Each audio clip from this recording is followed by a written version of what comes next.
Welcome, ladies and gentlemen, to the 4th Jim Bussa Memorial Doctors of British Columbia President-elect debate. It's great to have you all with us today. I'm pleased to be here after 5.5 months trapped down in South Africa due to stringent COVID quarantine restrictions after my holiday there in March. We're very lucky tonight to have 3 very able candidates standing before you for election to the presidency of the Doctors of British Columbia. I know Jim will have been very proud to not only have his son, Piers, who's here with us tonight, saying a few words, but also all candidates, and of course, our moderator now, who has served us ably through all the debates over all the years and who features in the September-October 2020 Drishti magazine, which is a magazine of the Southeast Asian community located all the way across Canada. So without further ado, I now hand you over to the President of the Westminster Medical Association, Dr. Richard Merchant, who will do the commemoration, followed by Piers Bussa, who's in his 3rd year, studying engineering in the field of computer science and biology, and thereafter, of course, to our moderator and our candidates. Thank you all so much for tuning in to listen. I know Jim would really have appreciated it that you all took the time to watch something he believed very important, which was a democratic process as applied through all our organizations in terms of medicine across Canada. And I believe in British Columbia we have the most democratic processes in place of any province across our country. So thank you again. Over to you, Richard, followed by Piers. Ladies and gentlemen, colleagues, I'm going to take this mask off because I was talking to a camera actually. Good morning and welcome to our debate and presidential candidate introduction wherever you are today. I want to make a note that our work today here is taking place on the lands of the Coast Salish people, including the traditional ancestral territories of the Musqueam, the Squamish, and Sal-Walmuth nations. I greet you on behalf, as President of the Westminster Medical Association, a group of physicians of the New West and Tri-Cities area. I want to welcome you to this 2020 Doctors of BC President-elect debate, which the Westminster Medical Association is very pleased to continue to sponsor under the able guidance of Dr. Charles Webb and the Vancouver Medical Association. This example of participatory democracy serves us very well during these tumultuous times, in my view. Despite all of these current traumas that we're going through, of which there are many, I think we are indeed still quite fortunate here in British Columbia. For one thing, we're not in Alberta, which is undergoing much worse troubles at this time. I've been a member of the association for more than 40 years now. We've been through times, had ups and downs, both within the association and with our relationships with the other important players in this business of ours, the government in particular. I'm glad to note that over the past few years, I think we've seen a very significant improvement in relationships with our provincial government. And I think that reflects very well on the priorities of our colleagues who have taken on leadership of our medical organizations. I think the Doctors of BC as well has been very successful engaging physicians in the organizational aspects of medicine, which contributes in its own very, very important way to the care of our patients, which is our ultimate priority. My own experience, my relationships, and my working with the Doctors of BC, with the Specialist Services Committee, with the combined committee, and I think my family physician colleagues who work with the GP Services Committee, I think would reflect this feeling that I've tried to represent. I found these relationships very rewarding and contributory to the care that I think I've been able to provide. the committees in the DOBC, I believe, have developed very functional working relationships with the government of BC and the ministry. And I think one good example of that is the changes that have been necessary in our practice to help manage this current COVID pandemic that we're, I think, doing more than struggling to cope with, we're actually coping with. However, of course, as always, much remains to be done. We have significant issues for both specialist and family medical caregivers in the hospitals and in the community. That is the importance of our leadership and the discussions that you're going to see following my presentation today. The doctors of BC and the physician groups will continue to need to be very well represented in our discussions to help address these many issues. The leaders of our organizations will be absolutely key in that process. We have 3 excellent candidates proposed for us to consider to carry that leadership forward. I think they're very well representative of our members in their varieties of locations and practices and interests and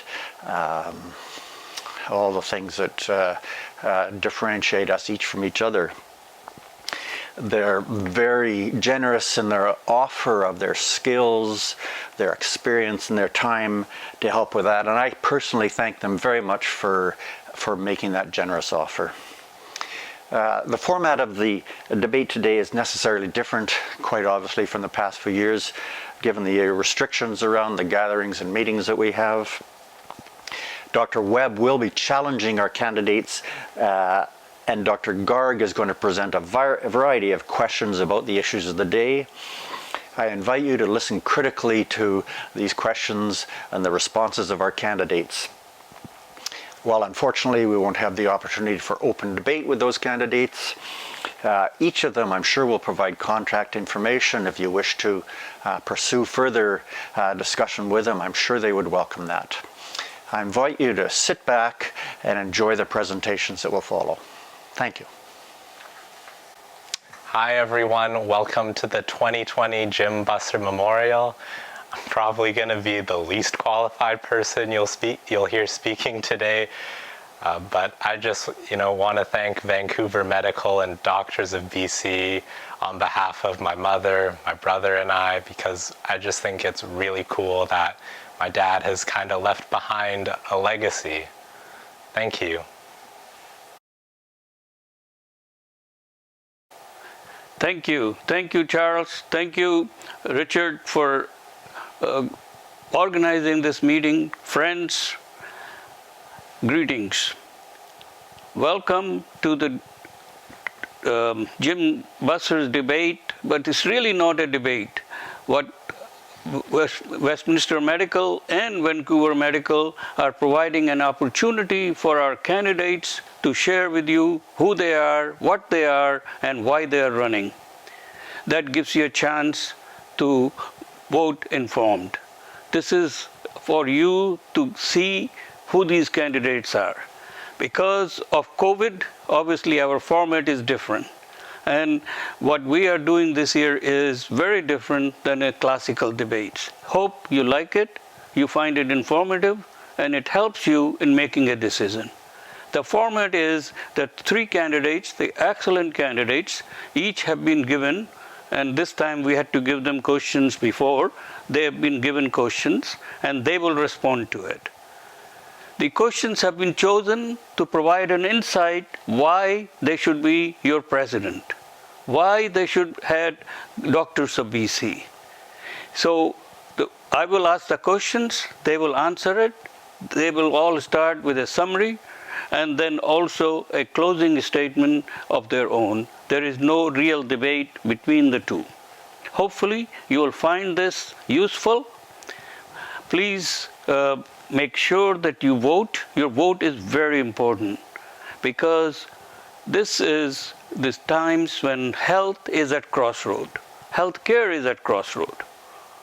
And how you engage and how your leaders provide that leadership, which is so necessary, is going to determine what Medicare looks like.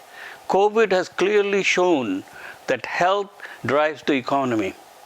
and economy and health are integrated. So please take time to vote. Hopefully, you'll enjoy the conversation and the response of the candidates. Thank you.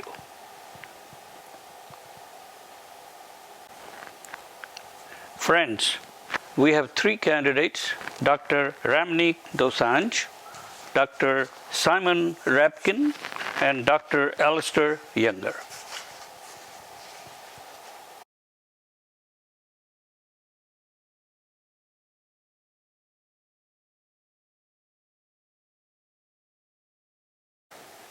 I'd like to begin by acknowledging the land on which we gather is the unceded territories of the Coast Salish people, including the lands of the Musqueam, Squamish, and the Tsleil-Waututh nations.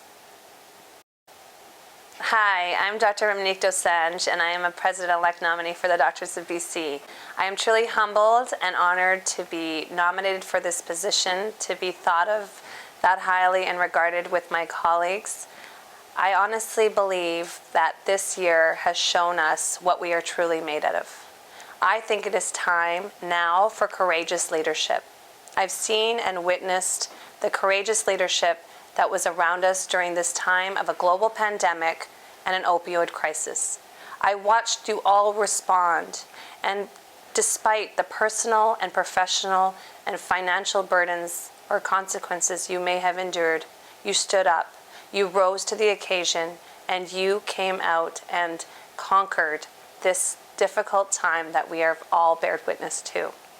I think it's a privilege to stand before you, and why I stand before you is to bring about your physician voice, to advocate and empower each one of you that is working tirelessly in your efforts to be validated and to be voiced at the table. I'm also advocating for physician advocacy through physician health, addressing inequities, and imagining what we actually can co-create. I also believe that it's of utmost importance to protect our autonomy. There have been times in our past, even before 2020 and before this global pandemic, we have had issues of burnout and financial burdens and infrastructure changes and a loss of autonomy. And I promise to be your voice in all of those corners. I also want to ensure that our collective efforts are recognized, that our diversity, inclusivity, and inequities are addressed and definitely acted upon. I've heard many of you and your voices as a privilege that I did get to serve previously for you at provincial tables, locally and nationally. So thank you very much for this opportunity, and I truly hope that you vote for your voice and believe in the power of us as I do. Hello, everybody. Before we start, I would like to acknowledge that we are on the ancestral, traditional, and unceded territory of the Musqueam, Squamish, and Tsleil-Waututh nations. I was nominated for this position several months ago, and I gave considerable thought to it. And at the end, I began to realize the challenges that we're going to be facing physicians in British Columbia over the next several years. They're considerable. They're not only having to deal with the technology that we're going to have to manage, the problems with the government accumulation of debt that's then going to impact how healthcare is going to be delivered, but they're also the personal interactions that physicians are going to be having with patients that are going to have to be dealt with within the recovery period from COVID-19. I gave that considerable thought and realized that it requires someone with experience and with the experience of managing. And I thought again that I had that experience. I've been president of a number of organizations. I've been on many national and international committees. And throughout this, tried in a creative manner to produce solutions to at times very complex problems.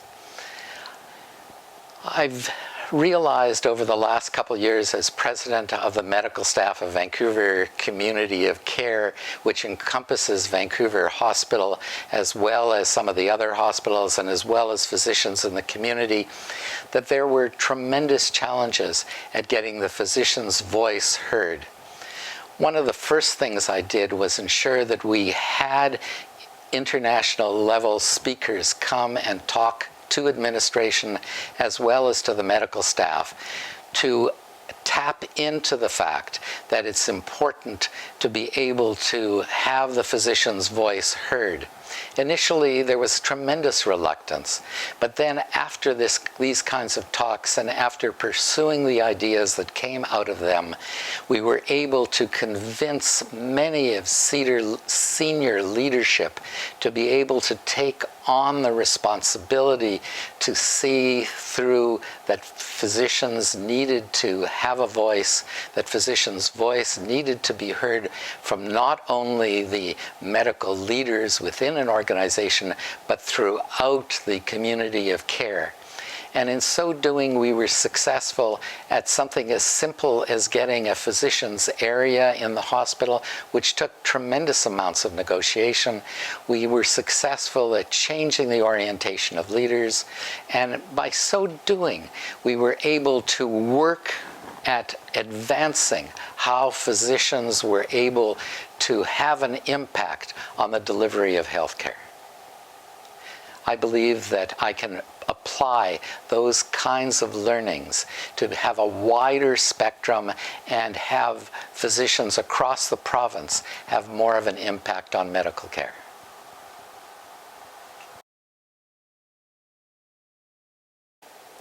I acknowledge with gratitude that I live and work in the traditional, ancestral and unceded territories of the Musqueam, Squamish and Tsleil-Waututh nations. I also wish to acknowledge that I do my very best to treat my Indigenous patients with dignity and respect. Hello, my name's Alistair Younger. I am deeply honoured to be nominated to be the President of the Doctors of British Columbia.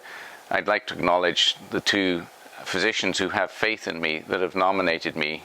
Over the years, I've come to realize that the one organization that can change my practice and change the ability for me to provide good care to my patients is the Doctors of BC.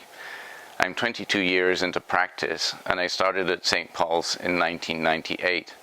I've been an orthopedic surgeon there since, and also a university professor. However, while many of the organizations I belong to, such as the university, do excellent work in teaching, or the Canadian Orthopedic Association does excellent work in education, or even international organizations that I belong to, largely for education and research, none of them can change the quality of the environment that I work in. I hope you all recognize that and understand that the Doctors of BC is the most important organization that can change your practice, and is the most important organization as a practicing physician in the province of British Columbia. I hope that you see me as being somebody that you relate to and somebody that represents the values of physicians in this province. I believe that I show resilience, I show dedication to my patients, and a passion for patient care. I believe that all patients require our attention, and we need to stand up for them and make sure that they get the appropriate care. I think that we need to act in partnership. We need to act in partnership with our health ministry and not see it as an adversary, but a partner in the provision of care for our patients in this province. I'd also like us to reach out to our other partners that we traditionally have not reached out to, trade union, because we work together and we share the same patients. So going forward, as the nominated Presidents of Doctors of BC, I leave it to you to choose whether or not you see the vision the way I do. But I would like us to move forward in partnership and dialogue to provide better patient care for the future. I'd like to make a short statement about diversity and inclusion. Obviously, I cannot change the color of my skin or the sex I have, and I'm born with those attributes. However, I can change my behavior. and I'd like to see things change for the future. It's going to take a generation for us to change how we perceive and how we mentor these changes. I see this as being the opportunity to give the mentorship and the leadership skills for all our graduates in the future and ensure that we have a diverse and equal opportunity organization.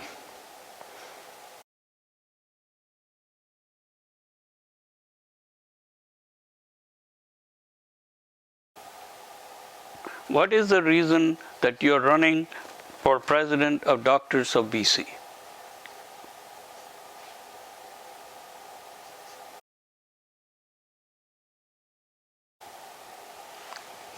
Well, you know, I never look at single key issues and I always advance a number of them. And the reason for that is that you never know what's going to be the most successful. There are so many pressing problems that we have. We have problems in terms of communication between specialists, between family physicians and specialists. We have to be able to be more of a cohesive, collegial group of physicians talking together to look after patients and to be able to advance the causes of medical care, both with the government and within ourselves, so that the important issues are really focused on those kinds of communication stories and those kinds of objectives to ensure both better patient care as well as ensuring that physicians relate to each other better and not have to deal with the management conflicts sometimes that arise with dealing with scarce resources. We all have to realize we're in this together in terms of looking after patients and how we best look after patients both in the urban areas as well as the rural areas. And we have to ensure that all physicians, regardless of their orientation in terms of their specialty interests, their primary care interests, are all harnessing together their energies, working towards improvement in patient care. My first question for the Doctors of BC and the organization is how are we going to get our members out to vote during the pandemic and ensure that they understand the platform of all three candidates? I think we also need to get the message out as to what the Doctors of BC does for all members of this profession, all 14,000 physicians that we represent. So also, how can the Doctors of BC reach the membership so that they understand that the Doctors of BC is the most important organization in their professional lives? I want to know how we are going to support physicians to maintain their practices and autonomy as the pandemic evolves. This involves representing physicians from rural to urban, from specialist to family physician, and from solo practitioner to teaching hospital. I also think that we need better dialogue with the health ministry. We are fortunate to have a health minister who is passionate about healthcare. That is very clear. And I'd like to see us have better dialogue with the health minister and the health ministry to achieve those goals. My equivalent in the British Columbia Orthopedic Association, Quebec, has a regular discussion with the health minister about wait lists. I hope that we can achieve a similar dialogue in BC. A major issue for our organization is the funding of practices. It's expensive to run a practice, and it's becoming more expensive in time. We're facing a 2% increase in the cost of running our practices and a 2% decrease in the buying power of the dollar going forward. And if we are going to maintain viable practices and prevent physician burnout, we have to find economic models that work not only for the current physicians in practice, but those that are going to be in practice for the future. So I'd have to say the key reason is for us, for all the physicians of this province. I want to give a voice to ensure that all the voices that haven't been yet heard at the table, or they haven't been included, are definitely included and part of this conversation. As I truly believe that each one of us, all 14,000 of us in this province, have an equal voice and should have an equal representation at the table. I believe that it's time that we have the difficult and crucial conversations that challenge us as a profession. that take on courage and to lead like we never have before. We show up and participate every day in the lives of patients. I got involved in leadership early in my career because I knew that the expectations and the reality was a mismatch. I knew that unless I got in the ring and started to try to do things with change, there's no use outside. I could not influence. But I want everyone to have an opportunity to influence, to engage in the profession and show up and imagine what we could create. The reason I run for president is you. It's not about me in this process. It's truly about bringing all of the physician voice, protecting our autonomy, and building a community and a connection, a network that would profoundly change the way we show up for our patients, our healthcare system, but more importantly, ourselves, allowing us the ability to be seen as humans, because we get so much praise and acknowledgement and validation and appreciation for what we do. But not everyone connects with who we truly are. And I think the time has come from the human doing and to recognize the human being that we are. This is a field of 3 excellent candidates. What sets you apart?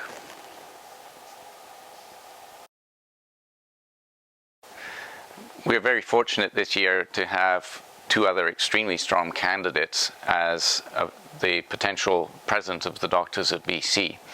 And I am humbled to be running alongside them. What makes me different is I am a surgeon, and I am a surgeon who has a long wait list. And I think I can bring something to the table. One of the major concerns has been wait lists for surgical treatment. And it's hard to have that debate without a surgeon on the board. So I think I can bring that perspective, and I hope I can help the board and the Representative Assembly understand some of those challenges. However, surgeons only represent a small proportion of physicians in the organization, and we all have challenges getting the correct treatment for our patients, whether as a general practitioner it's access to medicines or access to counseling or other non-funded treatments. So I believe that I can bring that perspective to this organization. I also think I am a listener, and I hope that I can bring that quality. I'm also a full professor at the university, and I bridge between the university and the community. While being a university professor and at a teaching hospital, I am running fee-for-service, and I have my own community-based clinic. I'm a partner at Footbridge Center for Integrated Orthopedic Care, and I was involved in its setup. So I understand the costs of running practices and the difficulties of running a practice while still focusing on patient care.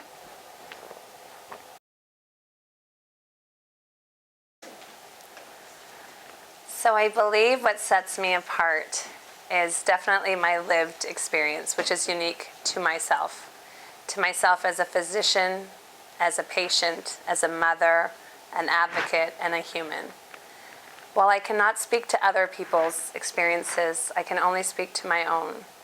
And from what I've learned in this journey of executive leadership, as providing as a physician, and my different roles that I play a part in every day, I feel that they inform me and what I do to bring about change. My leadership journey began with the divisions of family practice on the local grassroots level. I was on the board of directors for 4 years, and then I moved up to a provincial level, and I was the president of the BC Family Doctors, in which I had an opportunity to meet with diverse physicians working hard from rural and remote communities, as well as to our urban facility and community-based settings. I had the privilege of interacting with all of these wonderful humans that are making a difference and impact for patients and our lives in our healthcare system. I also had an opportunity to sit at many collaborative tables, whether it be with Specialists of BC, Child Health BC, the Child Youth Mental Health Substance Collaborative. I also got an opportunity to be part of the Representative Assembly for Doctors of BC, which for 3 years since inception, I have alongside you sat along with 104 of our colleagues the section representatives, and seeing your priorities and what the burdens you are facing individually. So I believe that is a true asset in order to be able to voice the accurate voices and take action where it's needed now. So I hope my patient journey has also informed me in this process, as I truly believe have been a participant and a receiving end of this care that we have in this system. I can see through different lenses in where we need to make change.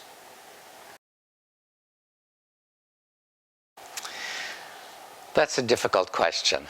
And I've always thought that one has to just project what one is and what I am and what I've done and what I've learned from all the experiences that I've had. I've done family practice, I've done a general practice in remote areas, I've practiced medicine in a specialty area, in complex and large institutions. I've accumulated that kind of experience, which hopefully has taught me a lot on how to solve problems.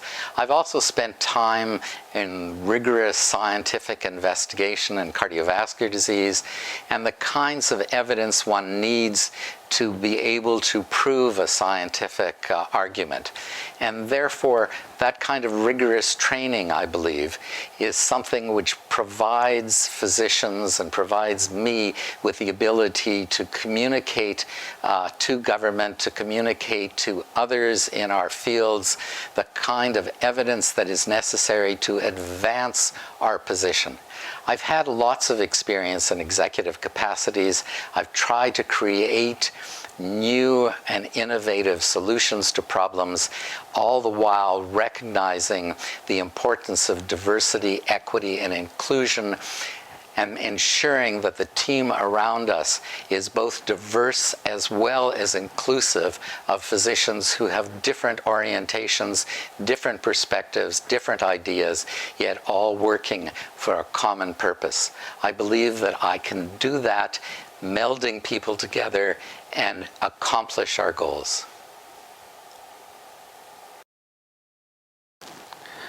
Why there is so much talk about burnout amongst doctors?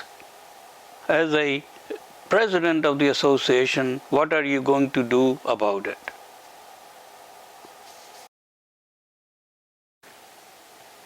I think the time about talking about burnout is exhausting. I think it's hard to talk about things when we need to act now. Physician health is a priority and a crisis for many physicians in our province and across the nation and across the world. I think we absolutely need to start by addressing the systemic inequities, the burdens placed upon us, the expectations, and the responsibility. We need to be able to create a culture of safety, of humility, of connection, diversity, inclusivity, gender inequities, addressing disparities among us, and allowing ourselves to be vulnerable and seen as humans as we are. I want the world to be able to see us and not have to give in to the stoicism and perfectionism that pervades our profession. I truly believe that once we start to heal ourselves, we will be better at healing our patients, because stronger and healthier doctors make stronger and healthier patients. Stronger and healthier patients and physicians collectively will definitely influence our healthcare system and its infrastructure.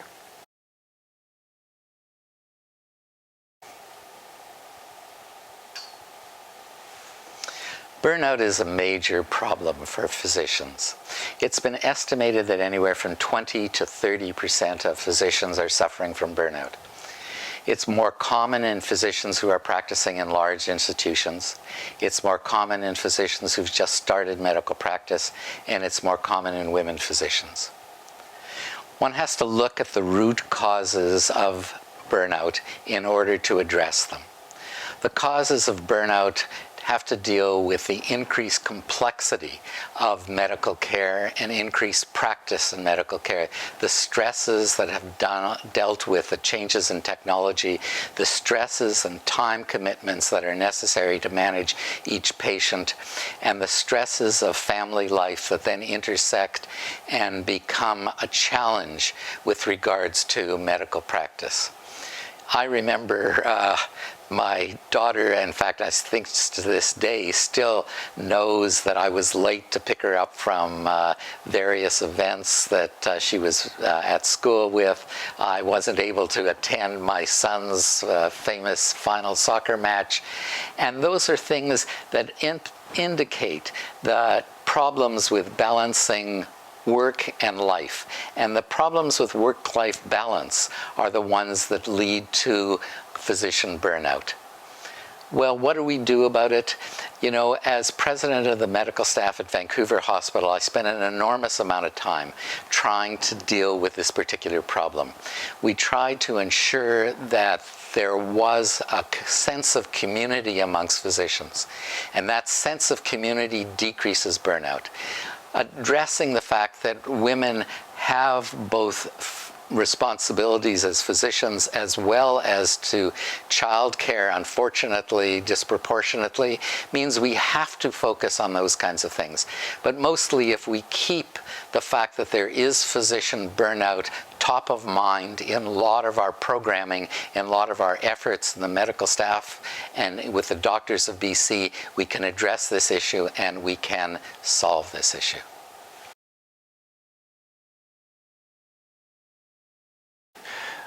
The burnout in physicians, I think, is directly related to finances.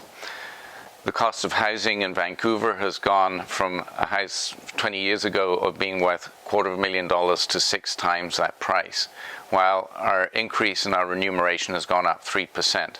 But the cost of running a practice has gone up 2% per year over that time period. We are increasingly squeezed in our ability to run a business.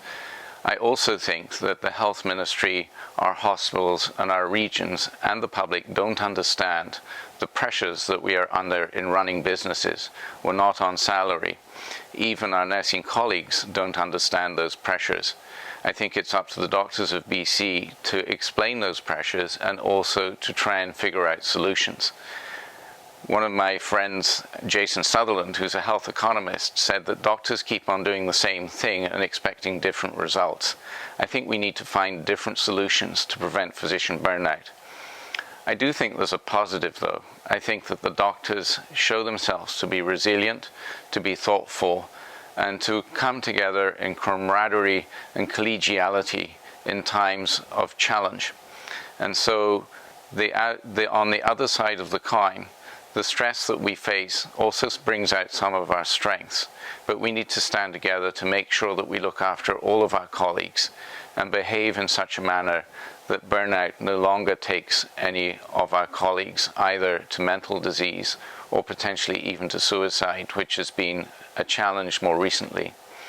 However, we do have something unique in British Columbia.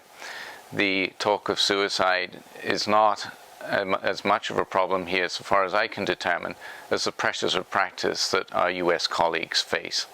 So we do have a good environment to work in.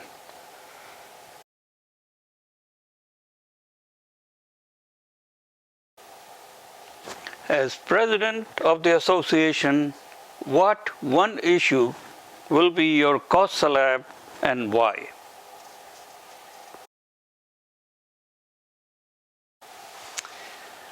I'm sorry to repeat again the fact that I don't like one-issue candidates or one-issue achievements.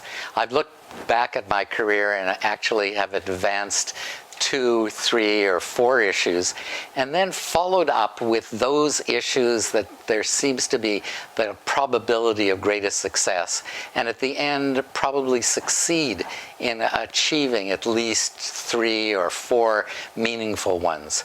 I think that one of the ones that I would really like to deal with is the better communication between physicians of different specialties and between physicians in family practice and specialties and with all of the community of physicians across the province in order to improve patient care. I believe that there's much that has to be done in terms of dealing with technology, and there's much to be done in terms of getting physicians into roles in which they can influence and impact the healthcare system. Physicians are highly educated.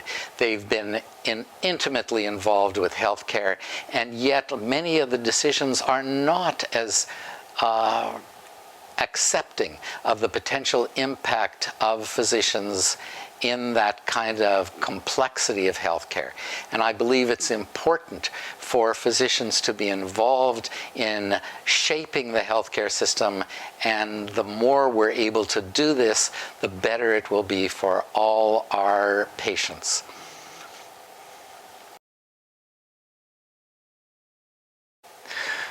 As President, I'd like to see a few things change in my cause of celebrity. I'd like to see us have a legacy. I'd like to see us have a legacy for the future physicians of this province. I'd like the medical students and our trainees to know they have jobs to come to, and jobs that are sustainable and financially viable. To achieve that, we need to make sure that we get 2% per year as part of our settlement. Without 2% per year, we will fall behind inflation and our practices will become unsustainable, whether that be through salary, whether that be through alternate payment plans, or whether that be fee for service. I think people think that as physicians we talk too much about money, but what we lack is usually what we talk about. And what we fear, such as losing out on funding, is therefore what we act on. In the future, I'd like to see us have a fund and an endowment in which we can support directions of the doctors of BC, particularly in mentorship of our younger colleagues, to give them opportunities to get teaching positions, for example, at the university. And I think that the doctors of BC can work with the university together to create opportunities for our graduates if they're willing to teach, whether it be in the community or whether it be in the teaching hospitals that we work with. Over 50% of the physicians in this province are teachers and educators, and that is a fantastic legacy we already have, because all of you recognize the need to bring on the next generation of physicians and make sure that they have the ability to collaborate, they have confidence, they have courage, and they have capability as physicians and leaders.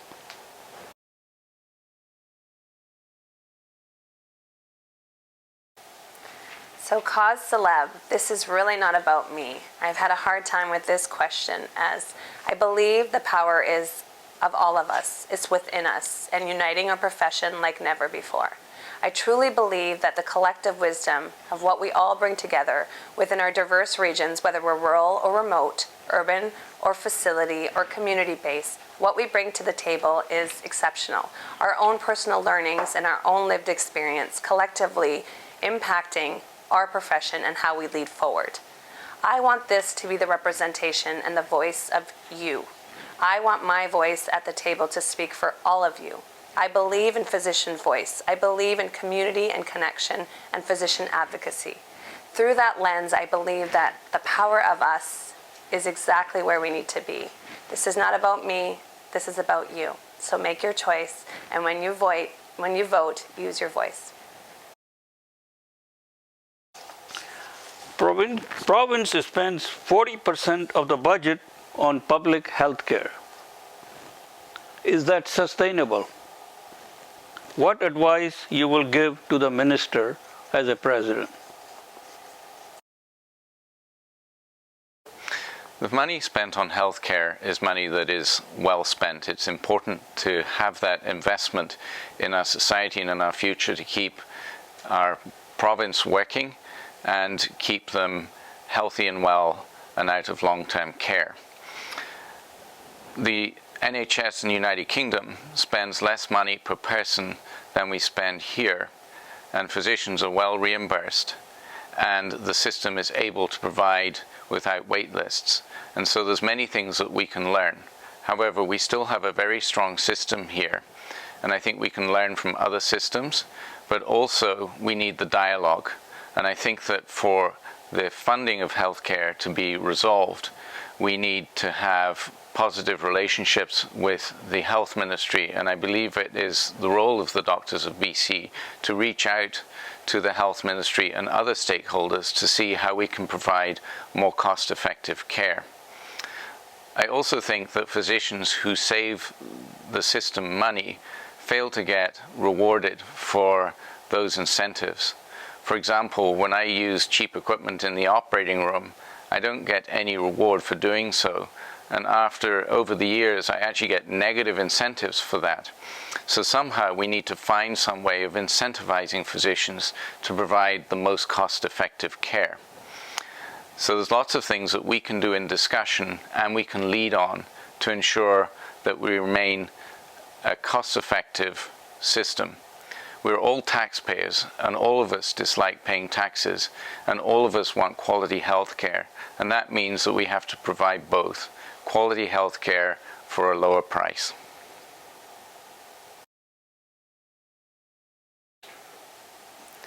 When I think about the budget for healthcare, I want to ask everyone, what is the most important and most valuable asset that we have?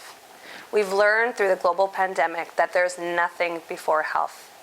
We are not ourselves, we are not capable without our health and our healthcare system. So I definitely believe in the priority of our healthcare system as it comes first. My advice to our minister is trust in us. Watch what we've done and how we've worked in such a challenging crisis with the opioid crisis, with the global pandemic. Look how we've shown up for one another, and we've had collaborative efforts and show again the power of us. Trust us with what we are able to co-create. Allow us the ability to inform decision-making for our patients, for our communities, and for our society. Because we all know that physicians' most important priority is the health and well-being of their patients. And we need to be ensured that we are protecting our autonomy, allowing our physician voice, and through community and connection, create collaborative tables and partnerships and efforts that will truly make this a healthcare system that we can all be proud of.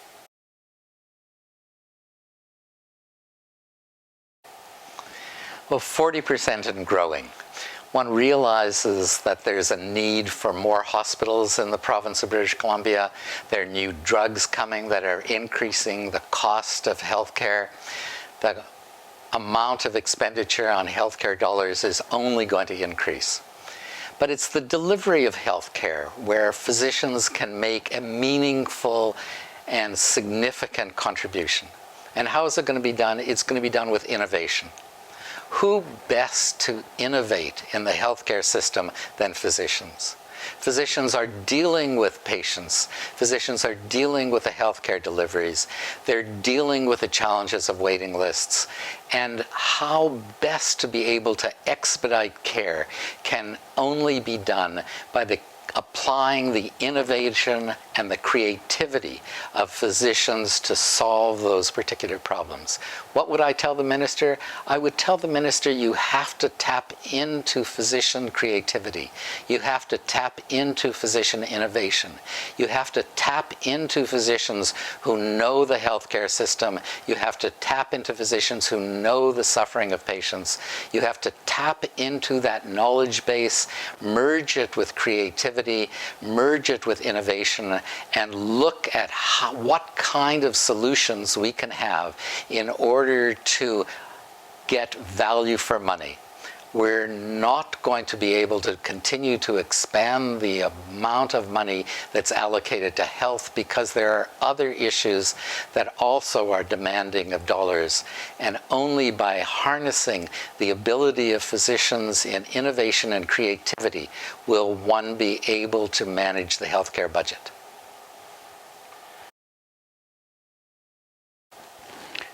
Doctors and nurses are most respected by people, patient and public. What values earn that trust? What value is most important to keep fighting for?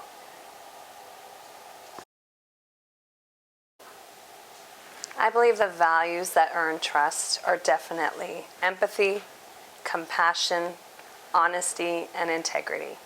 And I believe those 4 values have allowed us to participate in our lives of our patients the way we do. The way we prioritize their health, we see them. We see how they feel. We put ourselves in their shoes and try to understand what their lived experience is. Compassion.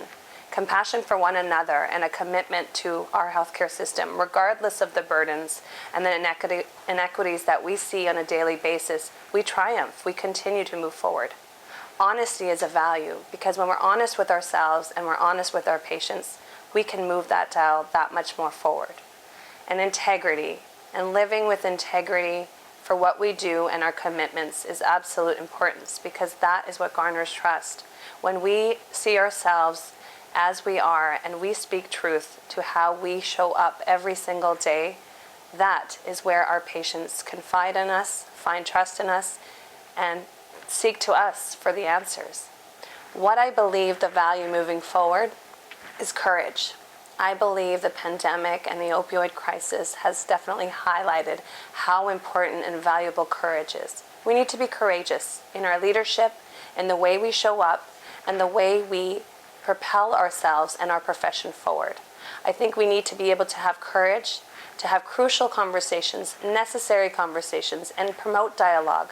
We need to be inclusive and take risks to allow the diversity of opinions of the people, be inclusive, and to challenge ourselves on the places that we have disparities, whether it's gender or inequities of the societal and economic burdens. I truly believe that the wave of the future is going to rest in courage, which allows us to be vulnerable and to be seen like we haven't before.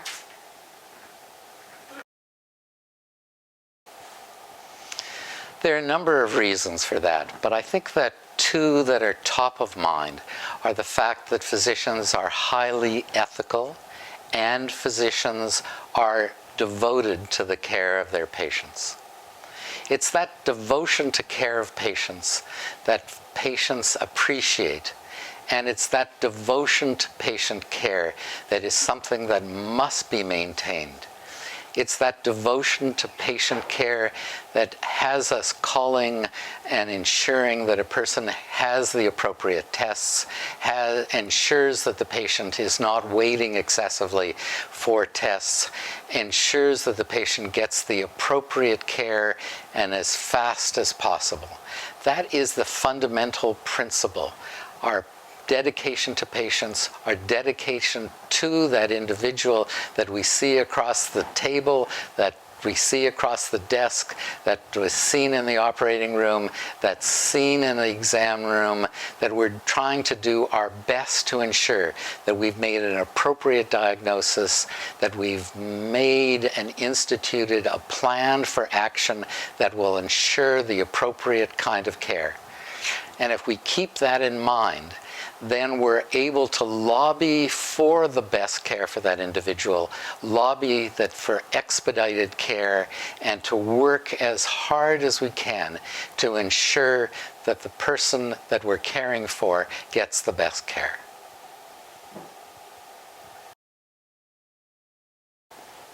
Well, personally, I'm passionate about my patients and I'm passionate about their care. I think that with those values, I represent the values that the public respects. And the public respects the fact that we stand up for them and the fact that we maintain them as our priority. And we continue to do so through the pandemic. As physicians, we continue on our practices and governments change. And governments of both colour, left-wing and right-wing, aren't necessarily the friends of physicians or patients. But it is our job to continue to articulate their needs because we hear them every day. I think the passion for care is the value that we need to continue and maintain and educate it in our future trainees.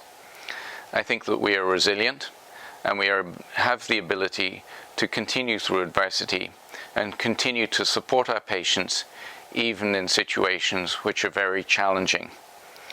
I think that we have the qualities of leadership and that the public looks towards us in these challenging times to see how we behave and how we should model ourselves as a public for the future.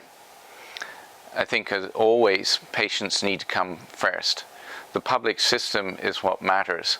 It is how by far the majority of British Columbians access care. However, they're still left uncovered in various areas. It's incongruous, for example, that dental care is not covered in the same way that the rest of the body is. There's many aspects of care as well that creates a patchwork that is not complete. And I think the public wants us to help lead that change so that they get comprehensive care in their public system regardless of their need.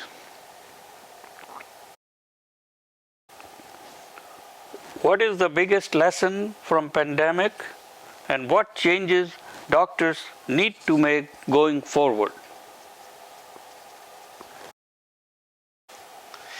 Well, the lessons to me from the pandemic were mainly that we were failures. I think that we were failures in terms of not recognizing that there are catastrophes that are coming, and that when the pandemic struck, we were not prepared. Sure, we went around and tried to allocate resources as much as we can. We in Vancouver looked at the convention center as a possible place. We immediately started dealing with things.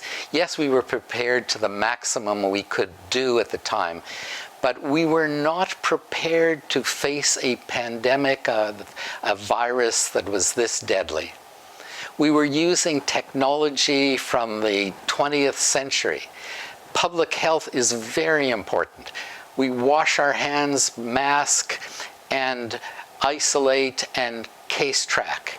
Yes, but how old is that technology? That's old technology.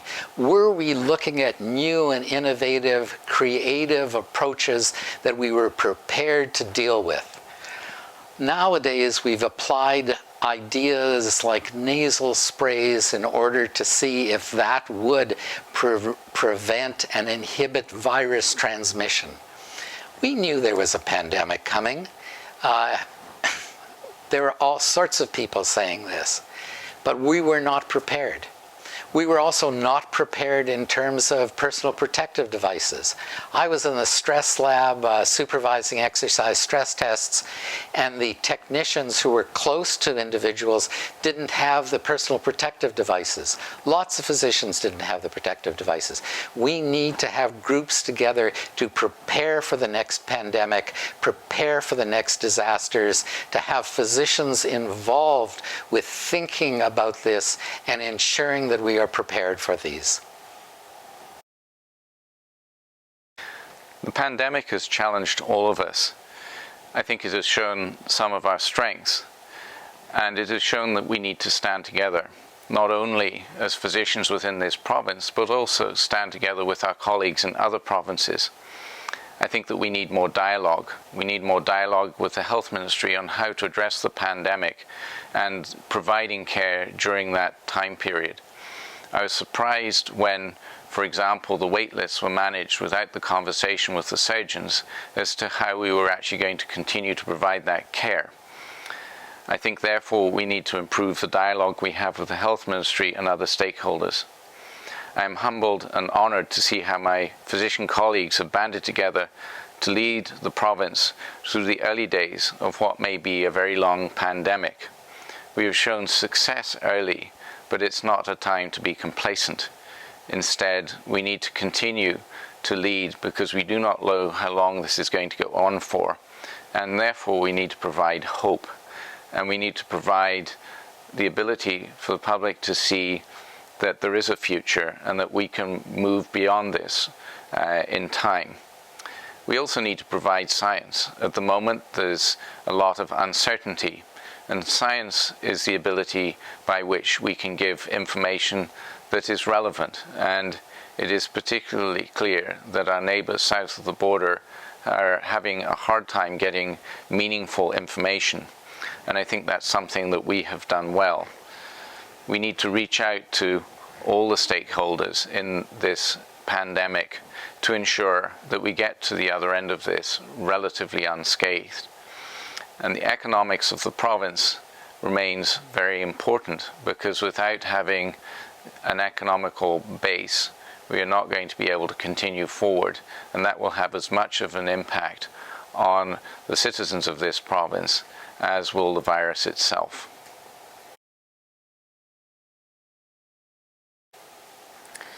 I think one of the most valuable lessons of the pandemic has been that health is the most important and valuable asset in the world. There is no question that we are nothing without our health.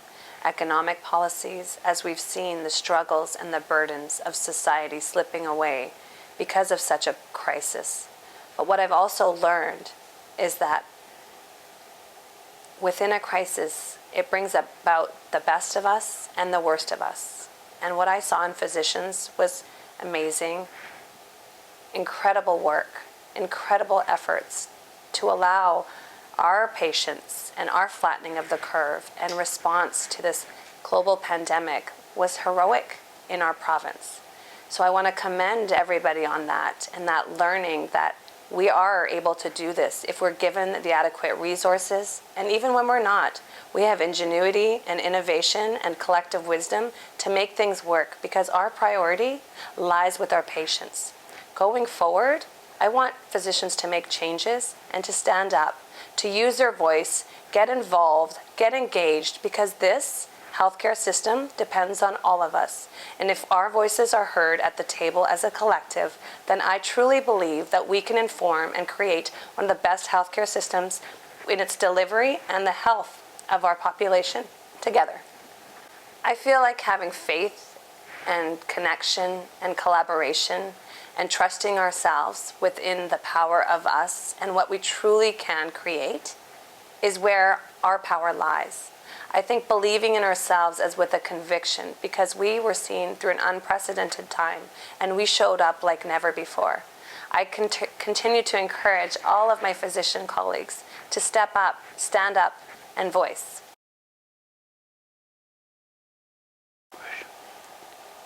What keeps you awake as a leader of the profession?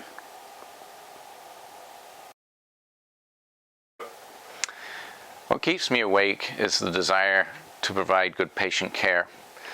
And that requires not only training and diligence each day, and education and research and teaching, but also requires us to have organizations that support us. The legacy is what matters for us. I think about the future of who's coming behind us and making sure that they have opportunities. I have the privilege of having taught many of you, and I continue to teach residents and fellows and medical students each day. And I think about what jobs they're going to go into in the future and what environment they're going to practice in. I'm going to continue on. I am passionate as a physician. It involves me from 4 a.m. until 10 p.m. every day, and my patients need me to provide coverage for them 24 hours a day, 7 days a week, and I rely on my colleagues to achieve those goals. They never go away. For them, their diseases are present 24 hours a day, 7 days a week. I'd like to see us do a better job going forward. I'd like to see us provide better comprehensive care. I see many inequities in the day-to-day care that I provide. For example, the Canada Health System provides for a diabetic patient when they come into the emergency department and need an amputation. But we continue to fail to provide for them over the years of their diabetes before that point, to provide them a comprehensive system of care to ensure that they don't get into a situation where they lose their leg. I'd like to continue making sure that we represent all patients and all challenges, and the ones in particular that are less recognized as being disadvantaged. And that is our job as physicians. So what keeps me up? Definitely my 3 children at times, between their teenage dilemmas and existential crises, but also my call bell. But in all seriousness, what keeps me up at night, I think, is definitely what keeps a lot of my physician colleagues up at night. I think about the burden and the responsibility, our duty and obligation to our patients, but to our system. I think about the disparities and the inequities and the systemic embedded discrimination that does not serve any of us. I believe that truly we need to lead with change. I think about how we could create a system that could be the best in the world. I believe we live in the best country and best province in the world. And my commitment to this healthcare system is why I am here. I also think about physician health. I think about all of the burdens that plague us and why we have physician suicide rates. And it's the #1 cause of mortality that's higher than non-physicians. I think about what is happening with racial injustice. I think about the political debates that we're having south and neighboring countries, and how will this impact our lives? I've also seen how the global pandemic and opioid crisis has plagued our citizens and the health of this province. I truly believe that we have the answers.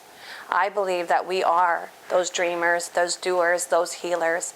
So the optimist in me definitely believes that we have the answers, and the collective wisdom is within the power of all of us. Those are the things that keep me up at night. Well, my mother told me always to get a good night's sleep so that I don't stay awake and I'm not awoken at night in order to think of problems so that I can be fresh to address issues the next day. What troubles me about what the profession is having to undergo is the difficulties with communication between physicians and the need to ensure that we improve communication from one physician to the other. In institutions, there's issues with regards to bullying and harassment that need to be addressed. In institutions, there are problems with inequities that are being addressed very slowly in terms of dealing with diversity, equity, and inclusion. In institutions, there are lots of problems with allocating scarce resources, which have caused the communication between physicians to break down. It's important that physicians understand each other as individuals and then to be able to communicate better. All these kinds of issues and communication within the profession is important. I'm not aware of all the issues in the province, and certainly would like to be able to assist how throughout the whole province we can have physicians working together to improve patient care.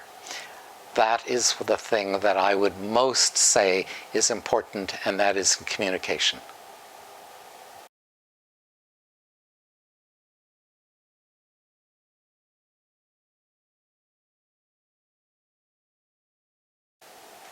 What I want the physicians of this province to know is that I want to amplify your voice. I want to be your reason for change. I want to create a cultural shift that acknowledges all the work we do, but also, more importantly, on who we are. I want all of you to take your choice and vote for your voice. I promise to bring your priorities as you have illuminated when I have been alongside you through the Representative Assembly and the Doctors of BC in the last 3 years, when I have been alongside you at tables of collaboration. I promise to honor each and every one of you and be truly representative of your voice and what you bring to our table. I truly believe that we are a physician family. I believe it's time that we use our community and our connection to act in a way that's extraordinary, that creates a collective impact that's unimaginary. I want all of us to come forth with the fervor and go back to the reason we became physicians. We are all leaders. We are compassionate leaders, and we are healers. Now allow us the opportunity to be that voice at that table. I want to bridge ourselves and unify our voice, bring us together with issues that matter, such as diversity, inclusivity, gender parity, our economic burdens, the ever-changing climate in which we practice in, and our society and our citizens and our commitments to change. I truly believe the answers are within this province, within 14,000 physicians in this province. We've had 2,000 physicians' voice. Recently, in our WCB ratification, we had 1,000 physicians vote. I want all of you that have not come out before to show that you're here And we're here to engage and be involved and to get started with conversations, but more action, and truly allow this healthcare system to be reflective of our power, of our intellect, our commitment, our collective efforts, and together we are stronger and we are a force, because I truly believe the power of us is something that could create something extraordinary. We show up for each other every single day. We show up for our patients every single day. And now it's time for you to show up for you. So please vote for your voice.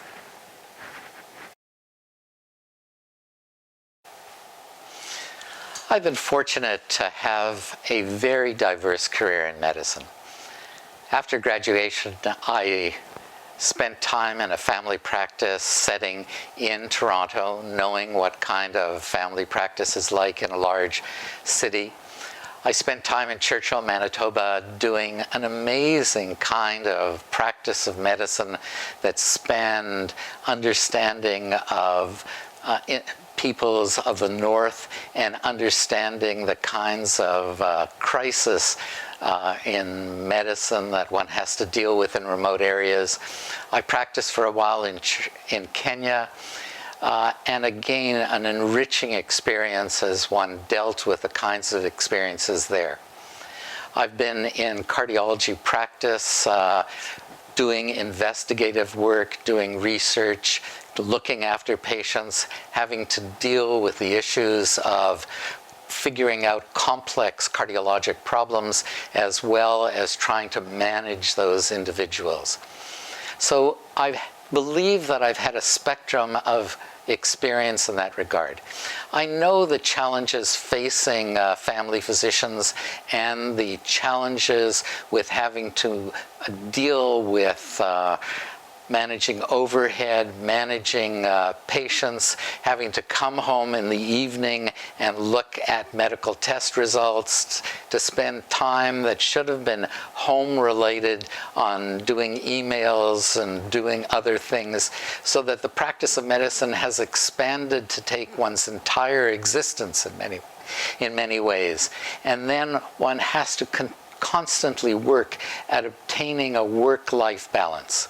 How are we going to deal with this? Well, I believe that it's important within the doctors of British Columbia to realize the challenges facing all physicians and to work in order to accomplish those. We have the medical care home necessity of improving how family care is managed. We have the complexity of waiting lists for surgery. We know that a surgeon, once consulted, has that patient as his responsibility to ensure that that patient gets operated on in a timely manner, and has to deal with that and deal with the resources and the resource constraints that are necessary. We have the opioid crisis. We have not produce the kind of effort on dealing with this kind of crisis that we need to do. We have the mental health crisis that we have to deal with. We have so many issues in the management of our patients that we must address, and we must focus the kinds of resources and energy, inventiveness, and sense of innovation in order to do this.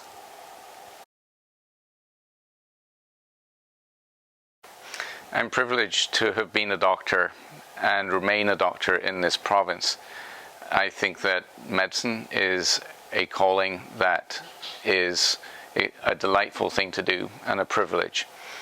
I have the opportunity over the years of seeing medicine provided in all provinces in British Columbia and also internationally. I grew up in Scotland and I trained in Aberdeen. And I came to Canada to do research, but I was impressed by the approach of Canadians to healthcare and to life in general. I thought it was fair and equitable, and values that I embody. I think that I leave it to you to decide whether or not you see in me as fit of being president of this organization, and whether or not I represent the values that you see in physicians in this province. I am honored to get this far and to be nominated. To me, that is in itself an acknowledgement of my personality, and I'm deeply in gratitude for even being in this position. I'll support anybody that is president of the Doctors of BC going forward, and I believe in the value of our organization. I think that we need to continue to be the voice of our patients and to advocate for their care. However, we cannot advocate for their care if we do not look after ourselves. And I think that the fact that there is a lack of general practitioners, family physicians in this province, indicates that there is financial stress, because we have enough graduates and we have enough people that are passionate about care, but what we lack is the financial models by which they can practice. I would like to try and see that resolved. I'd like to see it so that every patient in this province has a family physician. And I see that as being an important mandate of our care. If we can achieve that, I think that we will be one step closer to providing the comprehensive health system that I think the population of the province of British Columbia deserves. It's going to take discussion and dialogue to get there. I cannot by any means be an expert in health economics or in understanding what the health ministry's goals are, or even understanding general practice. I'm a surgeon. I don't think that there has been a president of the Doctors of BC who's a surgeon. I can help you understand things from where I sit and where I practice, and I hope that will help you understand how we can create a comprehensive system. I can assist in the wait list, but for all the other problems, I'd like to be a listener and be part of the dialogue.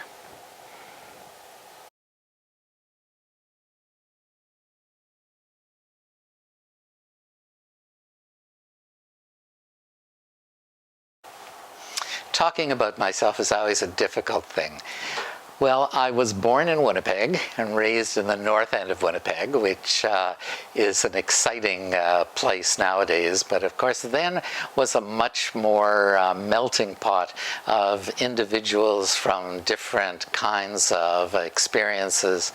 My grandparents both came to Canada, I guess over 120 years ago. One farmed north of Winnipeg, the other in Saskatchewan, raising cattle, breaking wild horses. They then both came to Winnipeg and had moderately sized families. My extended family is in Winnipeg still, and the rest sort of scattered across Canada and into the US. It's good that I talk to them regularly, most of my first cousins, and who bring different kinds of perspectives to and can poke fun at us. And but speaking of poking fun, I'm perpetually the butt of my son's comic monologues when he was doing stand-up comedy. He's currently a lawyer, and I see that as a great conflict, having a stand-up comic who's also a lawyer, but he takes that with some good humor. My daughter spent a lot of time in information technology, actually going across the US, setting up cardiology information systems, and then is still actually in the US, having married an American, and has two little girls who actually look like clones of her, which is actually wonderful. One who's a little bit of a star is also winning all sorts of ribbons, riding horses, so I understand that comes from our side of the family. And my son has a number of kids who are distinguishing themselves as well.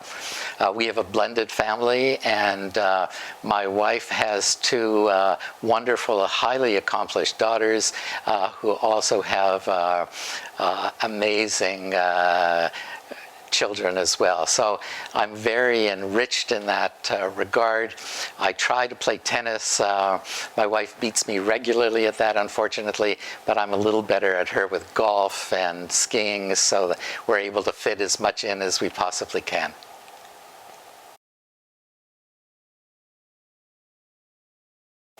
I'd like to acknowledge my family. Going for a position like this is obviously a sacrifice for them when I could be at home and helping out, but they're very supportive. I'd like to acknowledge my wife, Tamara, who many of you may know at St. Paul's as being one of the nurse leaders and one of the program directors at St. Paul's Hospital. I'd like to acknowledge my kids who are now all embarking on their own careers, and it's to a certain extent deja vu as I watch them set out in life and with their various endeavors, learning and getting jobs and growing up. In my spare time, I like to be outdoors. Many of you will know me as a Blackcomb Hill doctor, and I enjoy the discussions I have with my colleagues on the Hill and getting to know some of the primary, like EHS workers who give me a perspective of what life is like for patients before they even reach our doors. These are also people we need to reach out to in the future. As otherwise, I enjoy golfing. I'm afraid I don't play a very good game, but I enjoy being out there. I cycle to work each day. I enjoy my bike rides. I enjoy hiking. And we have a house full of dogs, as you can probably hear in the background. And I enjoy working with my hands. I enjoy building, for example, a car with my son. And I enjoy my family life. I enjoy being at home and watching my kids progress through life. Well, on a personal level, I'm a mother to 3 wonderful daughters and to a dog named Apollo. I'm also I have a god dog who's named Beast. My brother is also a physician. He is a physiatrist. My sister is a physician on TV. So we have a very fun household. We are full of vibrance and exuberance. We laugh a lot, but we also care about our planet and humanity, and we always are thinking about our Sunday night dinners and our existential crises in which we feel that there's something more that we can do and a little bit more we can do and live the life that we want to live, but also give back. That's been some of the principles I've been raised with. My parents are immigrant parents. They came here and sacrificed their own lives to allow us to have a better tomorrow, in which I'm truly thankful for every day. We live and practice in gratitude, as I am very thankful for all of the patients I get to participate in their lives and have this profession that I get to enjoy, but also alongside a group of warm colleagues who definitely have made things in the tough times much easier to get through. I have had some personal hardships and sacrifices. I've had my own personal health care journey. One of the surgeries in 2011, I had a cauda equina and I was paralyzed. I had a spinal cord compression and they weren't sure if I was ever going to walk again or have my bladder function. And at that time I learned that commitment to focus and grit and resilience, and you can do anything you put your mind to. I truly believe mindset is everything. I learned to recover. I now can cycle and walk like I never intended to do before. This year of 2020 has been a definite personal hardship met with sacrifices and change, not for just me, but for everyone around me. My sister was diagnosed with COVID in the early stages when we didn't know what was going on. We had a shortage of PPE. We had to step up and do many things to make things happen. My dad got diagnosed with pancreatic cancer in May. All during COVID, I still had the opportunity to count on so many supportive colleagues that actually these supportive colleagues thought I needed a little bit more courage and to stand before you all, despite all of the challenges and the experiences that could have broke me this year. But instead, I chose to stand and rise because of you. Again, the message for me was very simple this year, that health is a priority, but really what matters most is your loved ones around you. Colleagues of mine, my friends, my family have again reiterated how important the value of connecting with one another and creating a safe community in which we can truly be ourselves, disarm ourselves, and show up the way we need to, and be respected and celebrated. This is what this year has been for me. So this has been an ironic spin on things this year, and to be even in this position, to be able to stand for all of you, is an incredible honor. So thank you again for all of your time and for listening, and I hope I get the opportunity to meet at least a handful of you.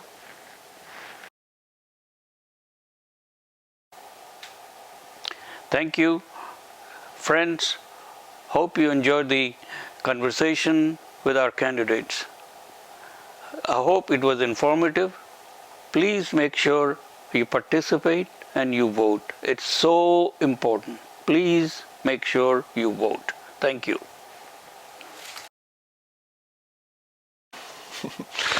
Colleagues, I'd like to offer my own personal thanks to each of these candidates who have presented very clearly a good example of their dedication and involvement in our governmental processes. I'm sure you will agree that we are very well represented by the skills and the experience they offer. I'm pleased by the diversity represented by these candidates, and I think any of them will likely be able to represent us very well. I cannot imagine that it'll be anything but a tough decision for members to choose. We must each assess and choose the candidate that we think will be best able to carry forward our collective and often disparate views to our organization, to the other groups with whom we work, and to the government. Everybody recognizes that our 14,000 colleagues have many different priorities and wishes. Likely all of them are valid and important. We must select somebody to carry forward these disparate views and priorities and continue the very good work that has been done by so many of our distinguished colleagues in the past. This is your challenge. I wish both you and our candidates the best of wishes. The voting is going to take place over most of November and the early part of December, prior to the AGM, which has been currently scheduled for December the 11th. As has been so very well presented by our distinguished colleague, Dr. Henry, please keep kind, keep calm, and keep safe. Best wishes to you all. Thank you, ladies and gentlemen, for being with us tonight.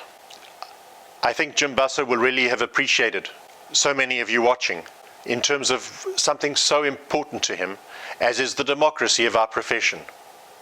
A democracy which is probably better supported in British Columbia than any other province across Canada. Please note that the election closes at the end of the first week of December, and therefore you do need to get out and cast your votes when getting your email from the Chief Electoral Officer at Doctors of British Columbia. You have three great candidates who have made an enormous amount of effort towards not only participating in this function, but also throughout the election campaign. The future of the Doctors of British Columbia in the next few years will very much depend on whomsoever you determine to put in this position. So thank you for showing up tonight. Thank you for encouraging others who can't be here to vote. And we look forward to the result. And in the meantime, I commend all the candidates for their courage and determination in stepping up and participating in this election. Good night.